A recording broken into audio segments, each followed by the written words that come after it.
Hi, everyone. It's Serena Keith. I am joined today by our guest, Anthony Onesto, who is currently the Chief People Officer at Suzy, a seasoned people leader, and a published author of a book around how to harness and work with Gen Z as effectively as possible. Today, we'll be discussing exactly that topic. I am really looking forward to speaking with Anthony, and I turn it over to him. Thank you so much, Serena. It's so great to be here. Thank you so much for inviting me, and I'm excited. Thank you for seasoned. That's so kind of you.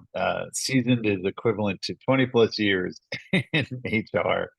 And yes, I'm a CPO of a company called Suzy, Chief People Officer. And when I think about HR, I think of it in three different pillars, which is also the title of the book, which is find, keep, and elevate. So recruiting, how do we keep our folks? And then, of course, how do we elevate them or train them? So I'm really excited to be here today to introduce your community to my book, The New Employee Contract, How to Find, Keep, and Elevate Gen Z.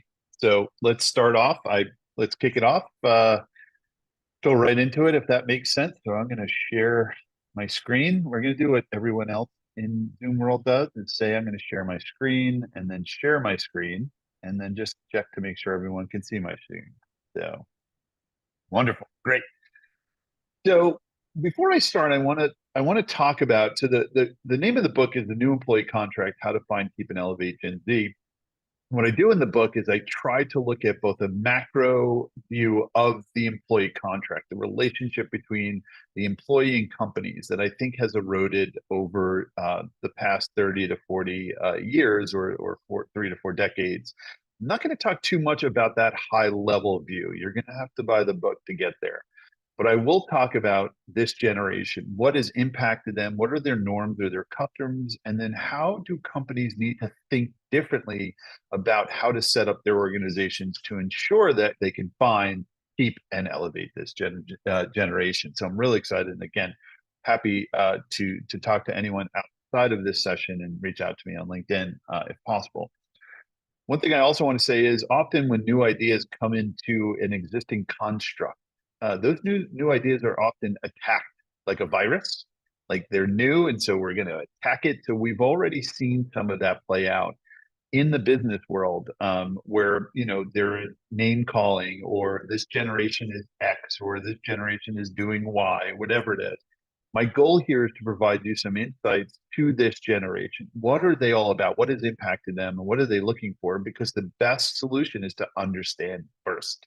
Let's not attack his virus. I was on a session earlier this week where there was one participant attacking like a virus. We don't want that. Let's try to understand. You may not agree with everything, but at least you'll understand it. So again, this is based on my book, The New Employee Contract, How to Find, Keep, and Elevate Gen Z Talent.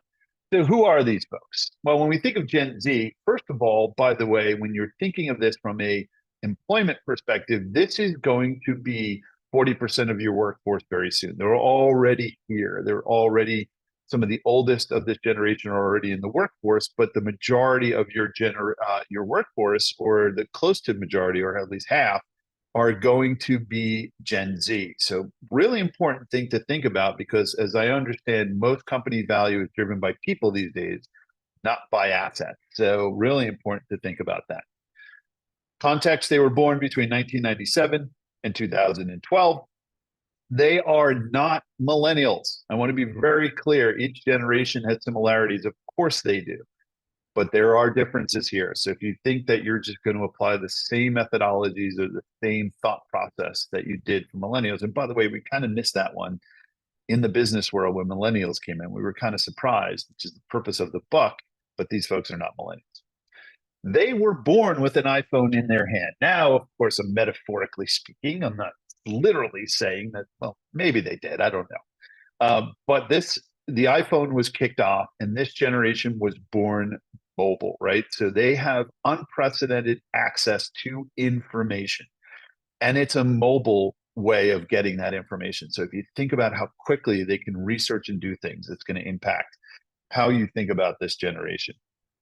Almost every, no matter what the gender identity is of this generation, is a gamer. That is an important aspect. So this generation has grown up. Now I'm a Gen Xer, so I remember the first Pong and Atari and all those sort of systems.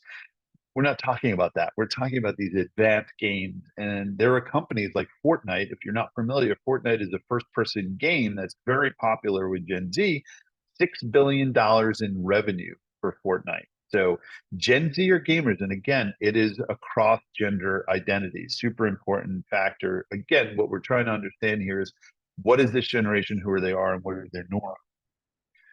Every member of this generation has a social media presence, and that presence or status is of great importance to them. Social media, TikTok, one of the fastest growing platforms in social media, faster than anything we've ever seen in the world, is one of the key tools that this generation uses for content. Again, we're talking about this specifically because these are all the things that are impacting this generation and influence the research I did for my book to provide recommendations. I will say one thing, and I do want to caveat this. Not everyone of this generation wants to be a social media influencer. That is a mistake. It's a misunderstanding. It's out there. This is kind of the virus that I talked about attacking. They don't all want to be influencers. They don't, and it's a misunderstanding with this generation. But social media and TikTok super important to this generation. They have buying power. This generation is one of the most well-informed, intelligent generations we've seen, and the most diverse. And they also have buying power. So right now, even in the younger generations, obviously influenced more through their parents, they have about $44 billion in direct buying power. Now, does that impact us from a talent perspective? Maybe, because your talent is also your customer sometimes, but it's an important factor as we think about this generation. All right. So I gave you a little bit about the framework and this generation and who they are. Now we're going to talk about some of their shared experiences. Again, these are the shared things that this generation has gone through. Now remember, generation is a layer. There's so many different things in terms of someone's personality, the way they think. Generation is a layer in that. So when we talk about these things, we're talking about the influences or the experiences this generation went through. So first, raised by folks like me. I have three Gen Zers in my house right now, actually two, and one's in college. They are raised mostly by Gen X. And so if you think about Gen X having to been one of the largest, what they call latchkey kids, having two parents working, Gen Z was kind of left on their own, right, to learn about things and kind of be independent. That independence is being translated within this generation. They have been through economic instability, and we're seeing it even today, whether it was COVID a couple of years ago, and now we're seeing a ton of different layoffs and what I would call macroeconomic headwinds. This generation is not only experiencing it firsthand for the first time, but they've also experienced this uncertainty through their parents, right? And we talk about 1990, the oldest part of the generation were 14. We saw 2008 with the crash, and then of course COVID, and now we're in 2023 dealing with economics. So this has led to some of the things that I'll talk about in a few minutes in terms of what this generation is looking for. But they've seen and experienced economic instability through their parents. No such thing as offline, by the way. I remember a time when we were offline. I remember a time before the internet. And then I remember a time when we joined the internet and there was this scratchy noise, which we all, like, if you're part of my generation, you can hear it in your head right now, that to get on to AOL or one of the Prodigy or one of the early internet. We knew a time when there wasn't an internet when we were kids. These folks were born with the internet and the mobile phone, so they don't know anything as offline. A lot of their life and a lot of their experiences are completely online. Well, we all sort of saw the Al Gore TED event about climate change. So some of us, experienced it through his really great speech and his TED talk. This generation is experiencing it firsthand. We all are, right? So we're not obviously exempt from this experience, but this generation, as children, are collectively experiencing climate change. And whether you're in California and you've seen fires and not enough rain or droughts, or you're in New York, like today, where it's 60 degrees in February, we're all seeing this climate change has a huge impact on this generation. Again, firsthand have seen racial inequity, whether it's the murder of George Floyd, or what we're seeing in terms of police brutality, whatever it is, they're seeing this concept of racial inequity experienced not only during their childhood, but now during some of the young adulthood that we're seeing with the generation coming into the workforce. Gun violence. I mean, we don't have to talk about this. Unfortunately, we're seeing it in a stone's throw away. We've just seen it this week, last week. I mean, it literally has now become a weekly thing. This generation has experienced this generation where in Generation X, we were kind of, I remember being in school and going under the desk for like bomb threats, nuclear. This generation now does gun violence preparation, right? So they have experienced it collectively as a generation. So huge impact: climate change, gun violence, and all of that. So what we take sort of the framework of who this generation is, who they are, what are their custom or their common experiences, and now we're going to talk about what are the things that they value, right? What are the norms? And remember, this is not only things that they value, these are the norms that they have experienced. These are the things that they just expect, which is why we're seeing that virus attack, because we're saying, well, why do you think this way? And it's because of these experiences and because of the way they were brought up, that they're expecting these things. So the first thing I want to talk about, and this is more of the tactical, here's what your company needs to do, prepare for this generation. You have to become a more human company. And I will tell you, whether this generation is coming or not, this is a good freaking idea. Let's all become more human as we think about our organizations. And I will say that feels touchy-feely in HR. I'm imagining the audience, most of you are HR folks, that you're feeling this already, or I'm preaching to the choir, but it makes business sense. And if you look at the chart to the right here, this is the components of the S&P 500 of market value within companies compared tangible assets versus intangible assets. So think about it as inventory, whether it's a chair or a car, whatever it was, to intangible assets, which are software, IP, people. And you can see from 1975 to the latest in 2020, you can see the fundamental shift that has happened in companies. Your company value is comprised 90% of intangible assets today, which means 90% of your company value is driven by your people. So if we it's a nice to have to be a more human company, but we must be a more human company. And what I talk about in the book is a 21st century job, right? This idea of Taylorism. I'm not going to go into it. Grab the book. You'll learn a little bit about history and the way work was done. Employees seen as humans, not machines. Let's start thinking about that, especially Chat GPT and the AI is happening these days. These aren't only data points. There was a company when COVID first started, I want to redact the names to save the innocent, who started looking at productivity if you had your Zoom or your camera on. Well, we know most of us do a lot of heads down work where our camera's not on. Does that mean we're not productive? Let's measure performance. It's all about quality versus quantity. And I could go into the Cobra effect of corporate metrics, but the idea here, and read up on the Cobra effect, we want to make sure we're measuring the right things. Make sure that at first, before we start measuring something, is it the right thing to measure? Is turning your camera on a measure of productivity? Likely not. Mission is super important for this generation. And I know over the last 10 to 15 years, a lot of us in the HR space have been focusing on mission, right? We have seen substantial correlation of having a mission to being able to retain and recruit and have productive employees, which ultimately increases that company value in the last slide that we talked about. You need to develop what your company mission. What are you trying to do? At Suzy, ours is to enable human understanding. We're in a market research platform. So every question that's being asked in our platform is creating human understanding for our clients. Flexible job design and a sense of control of their work is the next thing that this generation is looking for. And I'm not saying that you're not going to create a job description and you're going to send it out via Google Doc and you're going to co-create their jobs. Of course not. You have a job, you have specific skills and tasks that need to be done. But once this generation comes into your workforce, they want to have a sense of control. And this is actually playing out really in reality right now with the hybrid versus office versus remote, right?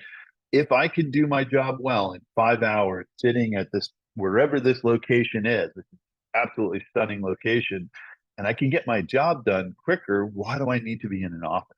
Right. And this is about the future of work. So we're already debating, without this generation being in the majority of our workforces, we're already debating this. I will tell you that this generation is looking for that flexibility. They want a sense of control in their work.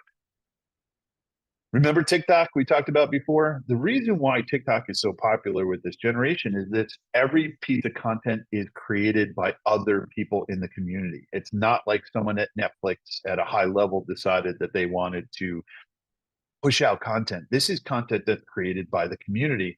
So co-creation is super important to this generation. Again, you're going to have a basis of what you're looking for in terms of your job and your expectations, but how can you invite them in? Another piece of this and how this plays out is in the gaming. So Fortnite, I talked about before, is a $6 billion company. They don't charge you to play Fortnite. What they charge you for is what they call cosmetics. This is the ability to put some sort of character overlay on your character, help build certain things. Roblox is another one that's really popular with younger kids. The idea of being able to create environments. So bring this generation in to absolutely help co-create what they're trying to do. You may not have thought about this before. A lot of companies that don't have a big carbon footprint are probably not thinking about that carbon footprint. But this generation is going to want to know, what is your organization's position and impact on climate change? What are you doing around that? Even if it's incremental, right? There are some organizations in traditional industries like coal and other places where they have obviously a larger environmental or climate change impact. But if you're a software company, where are you outsourcing? How are you, using cloud services? Are those companies that are focused on climate change? There are ways incrementally that your organization can do that, and they're going to want to know what's your position on these things. And you might not have thought about that before this presentation today. Something to think about. Work-life balance. By the way, all of this stuff, by the way, we all kind of want. So, but anyway, work-life balance, health and well-being.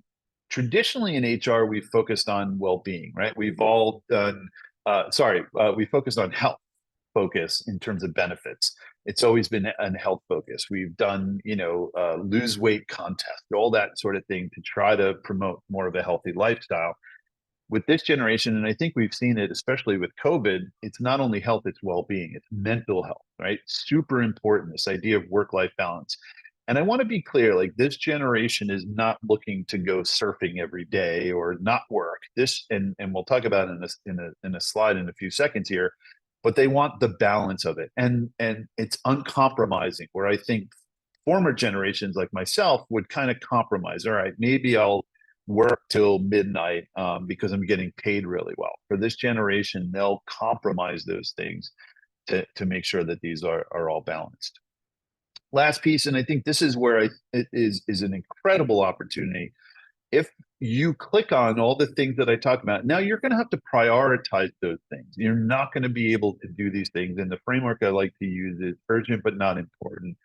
Put each one of those things and do an audit of your organization to see where are you with each one of those, and see how you can, with small impact or focus or investment, can you move to a better position, right? There are going to be some of the things like climate change. You're not going to be able to overnight change how your company thinks about climate change.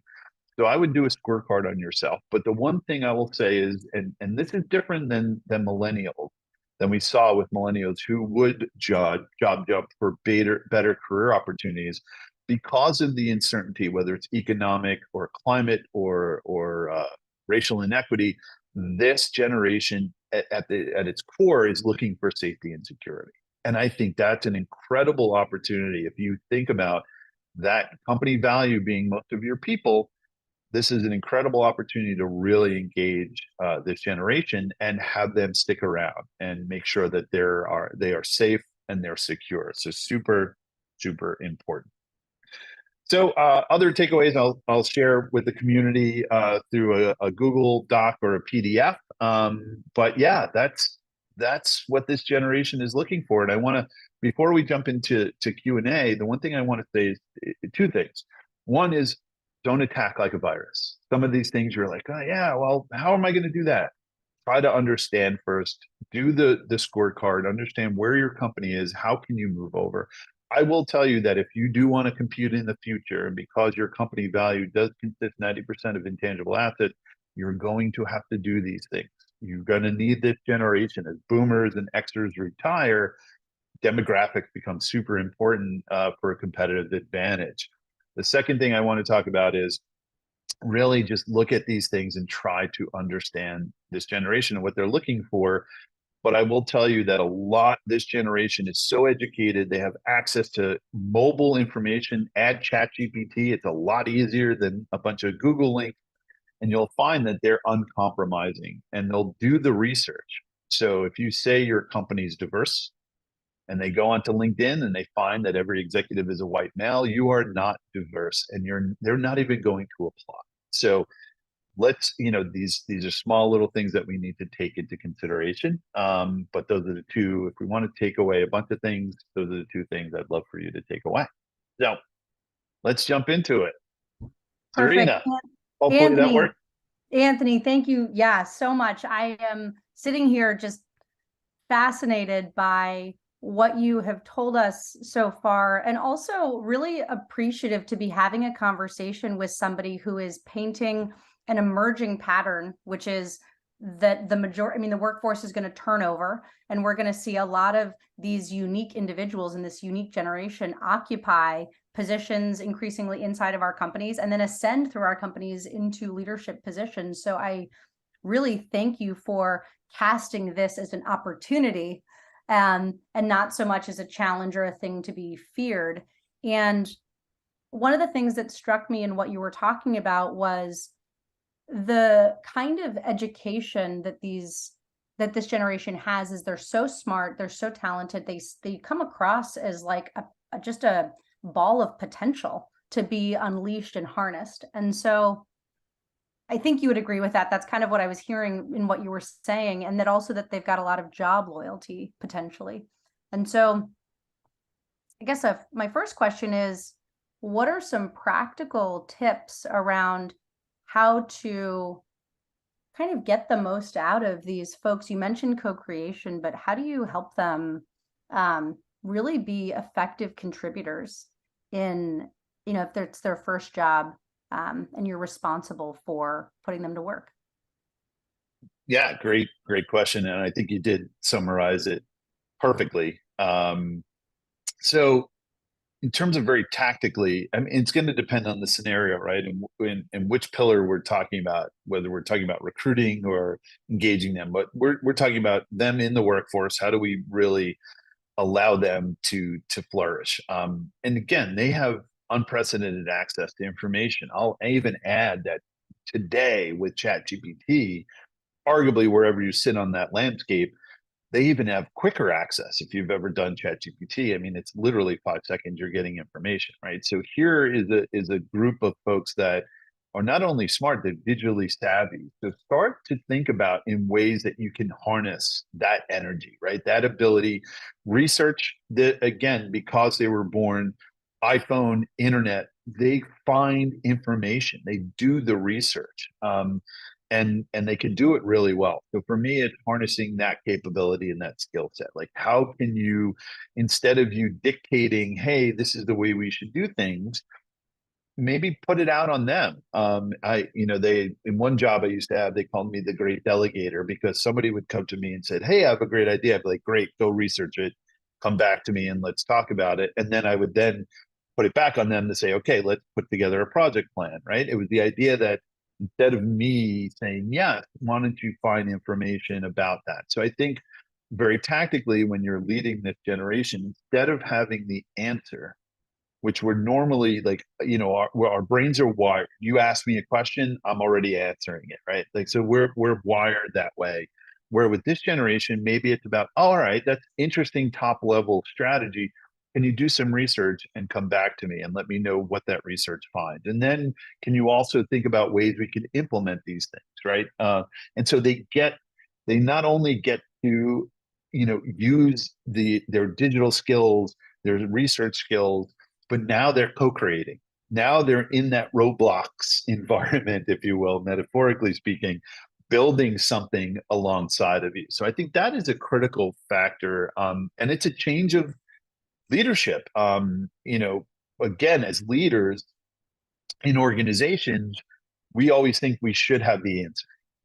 And in fact, the best leaders don't, and admit that. I don't know if this is the right way. Do research. And I think that's a way you have to change your mindset a little bit around that. Perfect. Thank you. One of the things I heard you say that really I think I'll bring forward is that Gen Z, one of the greatest contributions they can make really out of the gate is that they have really strong research capabilities, and they are more digitally savvy than often the people who are managing them in a lot of cases. And so to give them a sense of control early on is to put them in a position to succeed around being able to go find the answers to things online or through the community networks that they're a part of online, and then bring that back to you for you to then drip out more responsibility and project Right. creation for them. And you become a guide or a shipper in that experience. And I think one of the other things more tactically is think about regular connections, where I think traditionally in organizations we would have like performance reviews every year. Well, if the boat goes off the track, it's hard to get back. In this case, my suggestion is have weekly one-on-one with these folks, right? Have more frequent check-ins to be like, because a lot of times too, is they need to be guided. Like, here's a generation that has all this information but no experience. And so, yeah, it's that kind of like one-on-one, frequent, provide guidance. Got it. People always say, and the data seems to show that when people leave companies, they leave companies because of bad managers or bad leadership. And I'm curious, for Gen Z, do you have any advice for us on how to be a good manager? You mentioned a couple things, but any other things you'd suggest for how to be a really good manager and leader to this generation? Yeah, I'm going to steal something from Kim Scott, author of Radical Candor. So I'm a big fan, call it compassion and candor.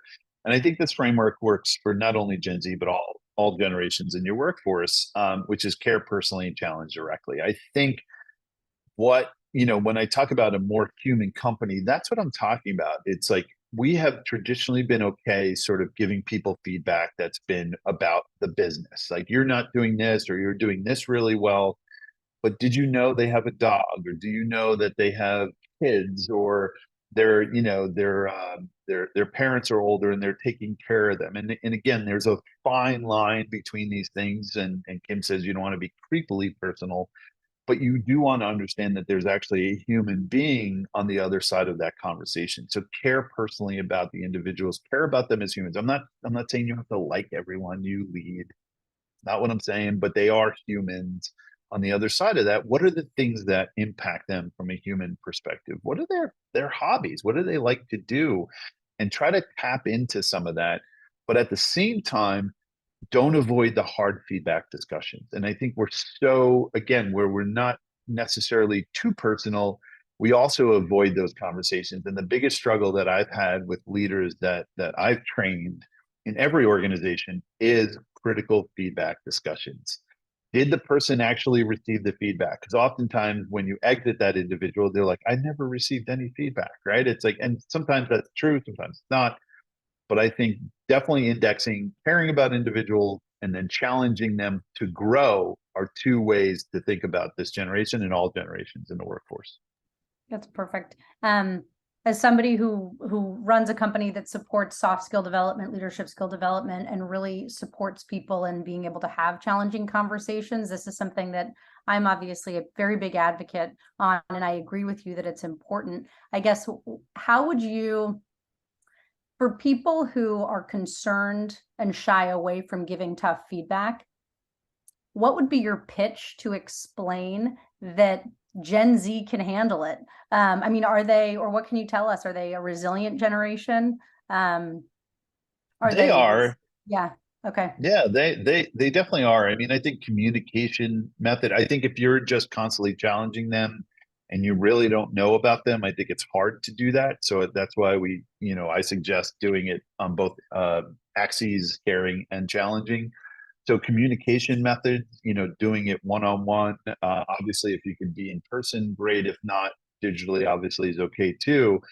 And I think, one of the things that I love about Kim's book, around giving feedback, is you owe it to them. Like they're wanting, like, and this is all generations. We want feedback, even though it hurts, and it's going to hurt today, but it stops hurting tomorrow, and we forget about it as further we go out into the feedback ocean, if you will. You can't even see the land anymore, right? So the idea here is they're expecting, and you owe it to them. You can't, they'll, and by the way, they'll know. They'll know when you're giving them praise all the time, and they're not doing what they need to do or need help. And they're gonna ask. Like, this is a generation that has no fear in hierarchical structures. No fear. Like I've seen many of stories where they posted something in Slack and were surprised the company, because they put the company on notice about something. So if you're not doing it, they're going to let you know. And so why not tackle it first and do it? So yeah, I think they can definitely take it. But I think you have to make sure that you're caring about them. And, back on the Cobra metrics, that you're actually providing feedback on things that actually have an impact to their business or to their work, right? If you come to them and say, "Hey, you didn't turn your camera on yesterday," they're going to be like, "What? What is that measure?" Right? So they're gonna say those words. They're not gonna, like, with me, I would have been like, "Okay, maybe I'll turn my camera on more often." Where this generation, no, they're not fearful in pushing back on these things.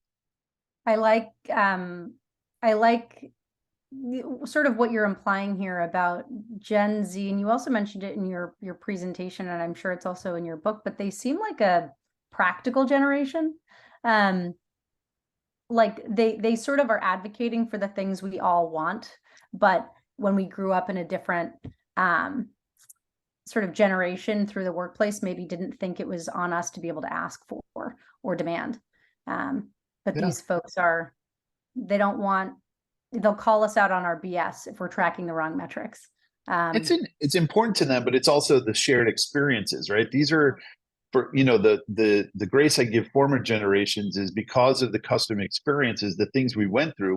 We didn't know we can ask for that. We didn't know that we should not compromise on these things. We just didn't have those norms or those experiences, where this generation, no, they've gone through this, and yeah, there's no fear there. that's awesome. Well, I know that Gen Z is sort of just beginning to enter our workforce, but any tips or clues as to how they might manage or lead differently as they rise up through organizations? Yeah, I mean, I think if you take all the factors we talked about today, I think that's going to encompass their leadership. I mean, I think Mark Cuban has noted in an interview that this is the greatest generation, and that's going against sort of our, the boomer generation as being the greatest quote unquote generation, right? They care about diversity, they care about people, they care about climate change. Like, and what I tell folks is, and oftentimes you see in the comments in these type of seminars, "Oh my God, are they asking for too much?" And I'm like, well, which one of the things are they asking for that you don't agree with? Like, who doesn't agree with diversity in companies, climate change impact, mission, purpose, making sure that it's quality of work, not quantity of work, all that sort of stuff. They're not asking for things that are like, in any way, none of us wouldn't want. So I think these folks are going to come in and really change. Millennials started, right? Millennials started thinking about the workplace different, and you're starting to see them coming into leadership roles, starting their own companies, which has really foundationally changed HR for the better. Now, add COVID, we're at seat at the table, but the CEOs that are more millennial focused in companies are thinking about a people first organization. I think we're only going to 10x that with this generation. So I'm really, hopefully I'm around and I'm here and I'm still available to be an HR person. Maybe I'll be a consultant at that point, but I'm excited to see where this generation takes it, and really how they drive and put people at the focus for organizations. And then even at a macroeconomic level, how they're going to change the game as investors and all that sort of stuff. So I'm very optimistic about this generation. Fantastic. You're leaving me with a lot of optimism too. Now, as we come to a close, are there any final words of wisdom or practical tips you could offer to people around either, how to attract or grow and engage with this generation in the workplace? Uh, it sounds so self-serving, but grab my book. If I didn't say that, it'd be silly. Definitely do. I mean, I talk about a macro view, but I also talk very tactically in there. And I think try to understand before you look at all these things and say why, or is it too much, or is this true? Try to understand the generation first, and that's really the intent of the book. Let's all get a collective understanding of why, and then try to think about again scorecard. What are all the things this guy is telling me to do, and where can I move on some of these things, and where is it going to take more effort? Perfect. Well, Anthony, I really want to thank you for joining us today. This has been a really interesting conversation and also a really helpful conversation um, that got my brain thinking around how to pay more attention to this and be really intentional um, as we look towards attracting Gen Z in this workplace and welcoming them to be as effective as possible in solving some of the problems that are on our plate. So thanks very Okay, much for your time. thank Everyone you. do buy Anthony's book. I will certainly look forward to gathering more tips from it myself.